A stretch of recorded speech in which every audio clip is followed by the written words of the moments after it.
હેત રૂપી ઔષધિ, જીવનમાં હેત રૂપી ઔષધિ એટલી બધી તાકાત વાળી છે.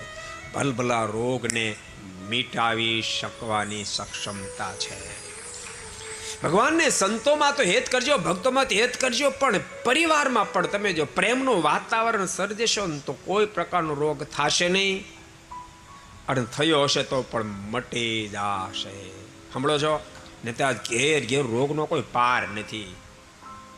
સાસુ વહુને બનતું નથી, બાપ દીકરાને બનતું નથી, ભાઈ ભાઈને બનતું નથી, પાડોશી સાથે બનતું નથી, પતિ પત્નીને બનતું નથી.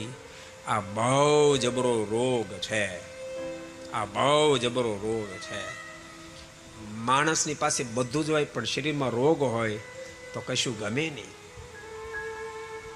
હજારો પ્રકારના મિષ્ટાનું પડ્યા હોય પણ પોતાને તાવ આવતો હોય તો ખાવાનું મન થાય.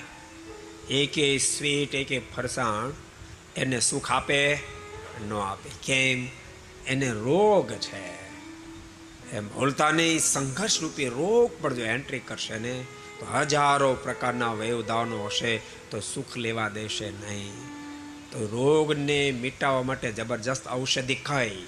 ભૂલતા નહીં, એ રોગ મિટાવવા માટે મર્સિડીઝ કાર નહીં કામ લાગે, ઓડી કાર નહીં કામ લાગે. એ રોગ મિટાવવા માટે તમે 5, 10, 25 કરોડનો બંગલો બનાવશો ને તોય નહીં કામ લાગે.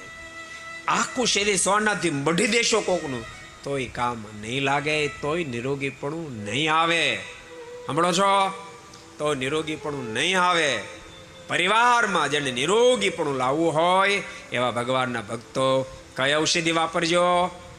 પ્રેમ રૂપી, હેત રૂપી ઔષધ તમે વાપરશો તો સિરિયસ કેસ દેખાતો હશે તો પણ નિરોગી બની દોડતો થઈ જાય, દોડતો થઈ જશે. ઔષધિનો ઉપયોગ કરશો સુખી થવા માંગતા હોવ તો.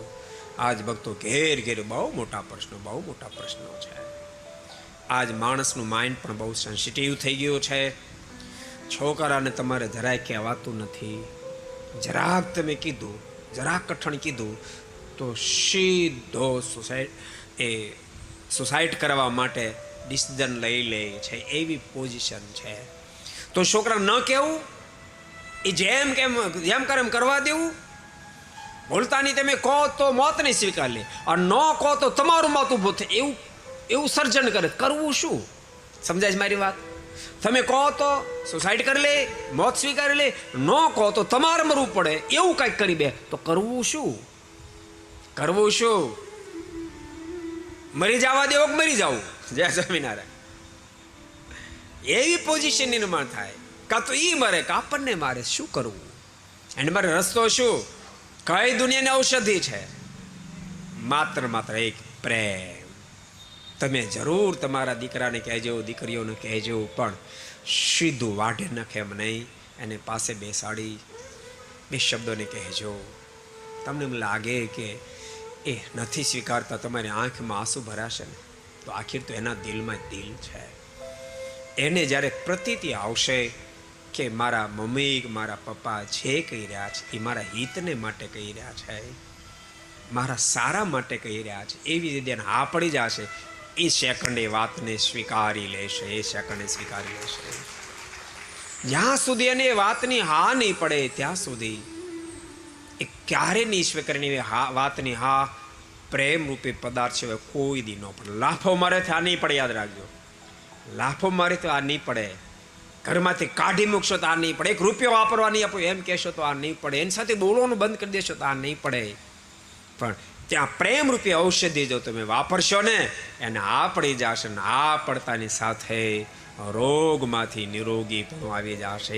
રિપોર્ટ નીલ થઈ જશે. અને એના એ જ ઘરમાં, એની એ જ ગાડીમાં, એની એ જ ફેક્ટરીમાં, એના એ જ પરિવારમાં સુખના ઢગલા થઈ જશે. એકબીજાને સામું જોવું નહીં ગમતો એવી પોઝિશન નિર્માણ થઈ હશે. એ જ પરિવારમાં એકબીજાને ચાલે નહીં ને એવું અદ્ભુત નિર્માણ થઈ જશે. જય સ્વામિનારાયણ. સાંભળો છો? અજમાવશો. એટલે પરિવારમાં સંપ એકતા સુરત ભાવ બધા અપેક્ષા રાખે, પણ પ્રેમ રૂપી ઔષધ નથી અપનાવતું. કોઈ કાળે ન બની શકે. એટલે ઝટપટ આવે. ખબર ઝટપટ? ઝટપટની ખબર તમને? ઝટપટ આવે, તમે લગાડો ને તરત હાંધો થઈ જાય.